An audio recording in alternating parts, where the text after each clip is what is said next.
ప్రాణాత్మను కూడా కీళ్లను మూలుగను ఛేదించుచు లోపలికి వెళ్ళి వెళ్ళి వెళ్ళి వెళ్ళి వెళ్ళి నీ చర్మములు, నీ మాంసములు, నీ ఎముకలు, నీ మూలుగులు, నీ నరముల్లో ఉన్న పాప స్వభావాన్ని కూడా బయటికి నేనేం చేశా నువ్వేం చేసావు నాకు తెలియదు, కానీ పాపం అనేది నీకు ఎక్కడెక్కడ ఉందట. అయ్యా పోయింది. ఏం చేశానండి? పోయిందా పోలేదా? ఏదన్నా పోతుందా? రాసుకున్నది, పూసుకున్నది, అంటుకున్నది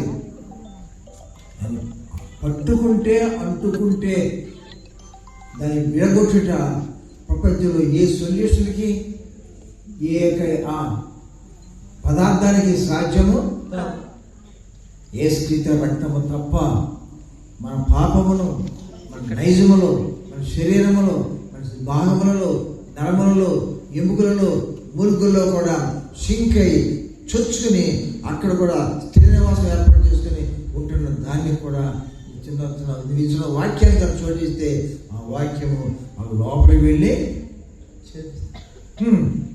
పాపాన్ని, పాప స్వభావాన్ని, పాప నైజాన్ని నిలిచి చెప్పాలి తొలగిస్తుంది. ఎంతమంది రెండు చేతులు ఎత్తిన సహోదరి వాళ్ళగా ఎంతమంది మార్పు పొందే చేతను ఒకసారి మారు మనసు పొందిన వారు దరిదాపు అందరూ చేతులు ఎత్తారు. 95% అందరూ ఎత్తుంటే ఉన్నారు. నాకు చాలా సంతోషం. ఒక చిన్న ప్రశ్న, దీనికి అయిపోయి ఈ ఫోన్ 10 ఏళ్ళ దగ్గర ఉంటుందంటే మాని అనుకో చాలాసార్లు, కానీ దీనిలో ఏమి నేర్చుకున్నాను? ఫోన్ వస్తే ఎత్తుతా, ఫోన్ చేయాలంటే ఫోన్ చేస్తా.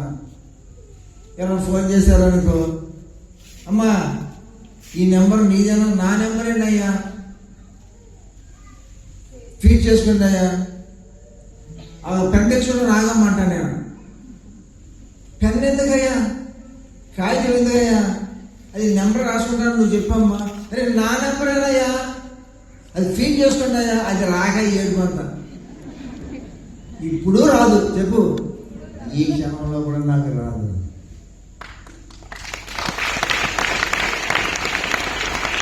అప్పుడు విమానాలు ప్రయాణం చేస్తుంటే స్విచ్ ఆఫ్ యువర్ ఫోన్స్ అంటున్నారు. స్విచ్ ఆఫ్ యువర్ ఫోన్స్ అన్నారు. ఈ మధ్య అంటలేదు.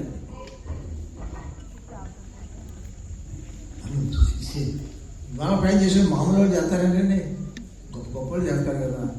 స్విచ్ ఆఫ్ చేయమంటే అందరూ చూస్తానే, నాకేమో రాదు.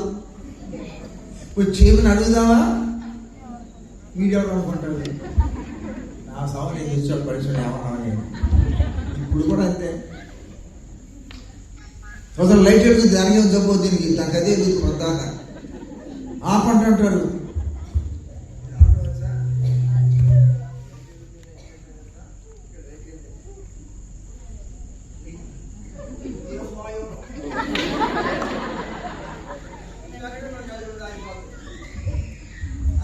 ఈ సుఖం లేదు, ఈ అయ్యారు ఇక్కడ దొరికింది అనుకుంటారు. చేతనానికి దూరం ఇచ్చే ఇంకేం చేయను. అంతే తప్ప దాన్ని ఆపడం నాకు రాదు. అలాగే ఈ ఫోన్లో ప్రపంచమంతా ఉంది. ఏంటంటే ప్రపంచమంతా ఉంది.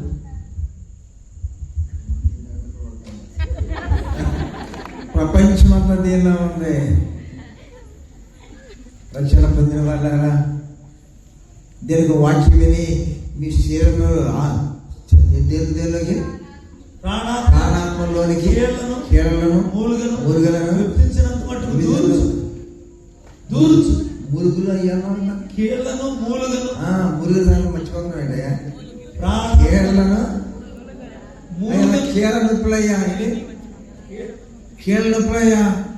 ప్రార్థన నీకు ప్రార్థన తగ్గిపోతుంది. కీళ్ళకు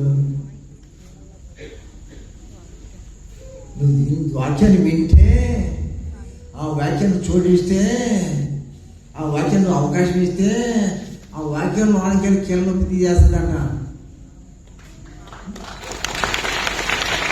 గాయం చేయి దెబ్బలు అంతరంగంలోకి వచ్చి చెడుతనమును తొలగించు. నా ఆజ్ఞలను, నా కట్టడలను, నా విధులను మీరు నెరవేర్చండి అని చెప్పాడు దేవుడు ప్రేరిన వారికి. ఇవి నా కట్టడలు, ఇవి నా నిబంధన, ఇవి నా చట్టము, వీటిని పాటించండి, ఈ దీవులన్నీ మీకే.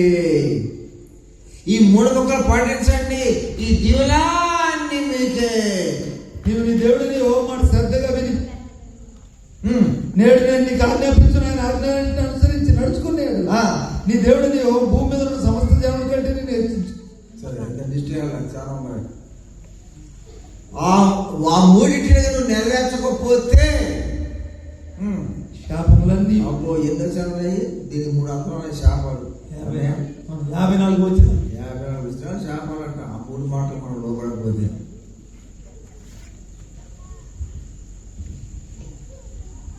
అర్థమవుతుందా? కాబట్టి అది ప్రతి ఒక్కరు ఆయన దగ్గర అయ్యా. నేను ఒక ఆయన వచ్చాడు, ప్రాజెక్ట్ చేశా. అయ్యా సీత చేయలేదు అన్నాడు. సీత పట్టుకున్నాను చేయలేదు అన్నాడు. నీకు చేశాను కదా, సీత కూడా చేయండి అన్నాడు. మీరు అట్లేదా?